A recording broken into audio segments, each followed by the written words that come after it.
This is a demo of a Splunk dashboard showing data captured by Compuware's application audit cybersecurity product and the ease with which someone who does not normally work on a mainframe can determine the criteria to capture and manage the resulting recordings. So the Splunk app is accessible through Splunk once it's installed, and you'll find it as Compuware application audit. The reason for this app is twofold.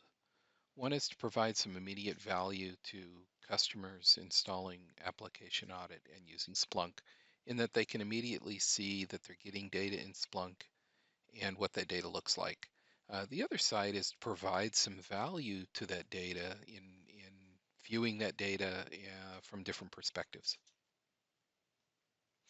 Across the top, the columns, we have a summary over the last 30 days, over the last 7 days, and then the last 24 hours. The first row of pie charts are number of users by LPAR. So it's interesting to see how many users were being captured, information being captured for them, broken down by LPAR. If we select one of those LPARs, CW01 in this case, we can drill down into looking at the top 20 used Apple IDs by user count, as well as the least 20 used Apple IDs by user count. Looking at the top 20, drilling down, we can see that the Apple ID we chose had a count of 1,778.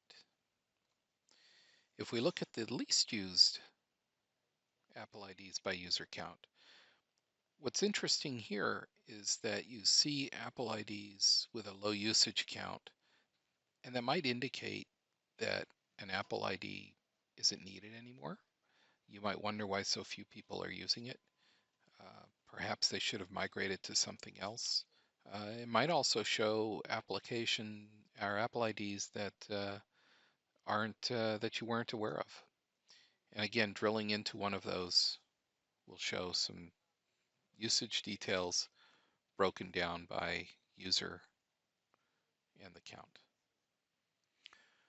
Back on the main dashboard menu, the next row of pie charts represent transactions not recognized by LPAR. Now, this is where on the screen, the user's 3270 screen, they will either get a not recognized or not found. So those are the strings that we're looking for here. And if we select one of those, we have a further detail on the top 20 users with invalid transactions for the LPAR chosen. And we have the top 20 users with invalid transactions for the LPAR chosen by terminal.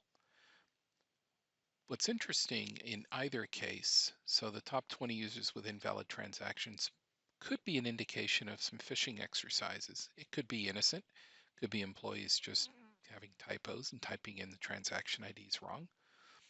It could also be an indication of someone that's phishing that doesn't know which transaction to use and they're just typing in different codes, tran IDs, looking for a hit. For more information about the Splunk app that you were just viewing, please let us know here at Compuware. There is some information available at the end of this video. Now I'd like to demonstrate some functionality from the web UI, which makes it very easy and intuitive for those less familiar with the mainframe to quickly determine the criteria to capture and start the recording. First, we'll select Record and enter a name for the recording. Optionally, we can enter a description. Then we'll determine if the recording is for 3270 TCP/IP or IBM MQ activity. We'll select 3270 for this exercise. Next, we'll add criteria filters, and we'll capture the activity for a privileged user account. But we want to exclude activity for a particular Apple ID. In this case, that Apple ID is a test CICS region, so we aren't so concerned about activity there.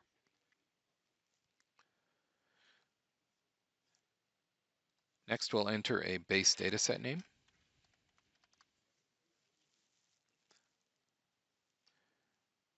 And this is where all the data is captured to, and the name of the record request we gave is appended to the base dataset name.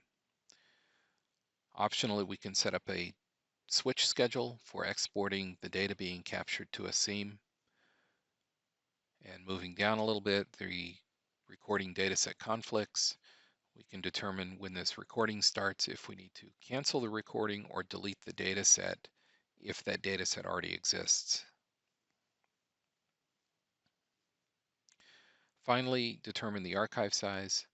And this is really dependent upon the amount of data that you expect to capture. In our case, we're capturing a single user ID, so we would select small. There is a custom option for unique situations where our defaults for small, medium, large may not fit. We switch over to the Seam tab, and in the Seam tab, we want to turn on the option to export this information to a seam. And then optionally, if there's a problem, we can send an email to somebody to notify them of that problem with some additional diagnostic information. Finally, we can select the record icon, which will start our recording. Once the recording has started, we get a message with the record request name, and there's a link there. And so if we select that, it takes us over to a list of all of the active recordings on the system and highlights the one that we just started. From here, we can see various information as indicated by the column headings. Move over to an inactive tab to look at older recordings and their information. And we'll do all of that in a future video.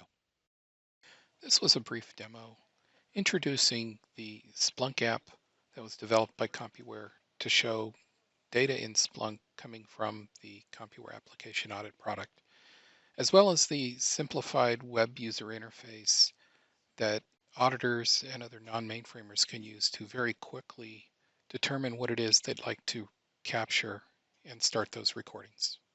For more information, please visit the URL on this slide.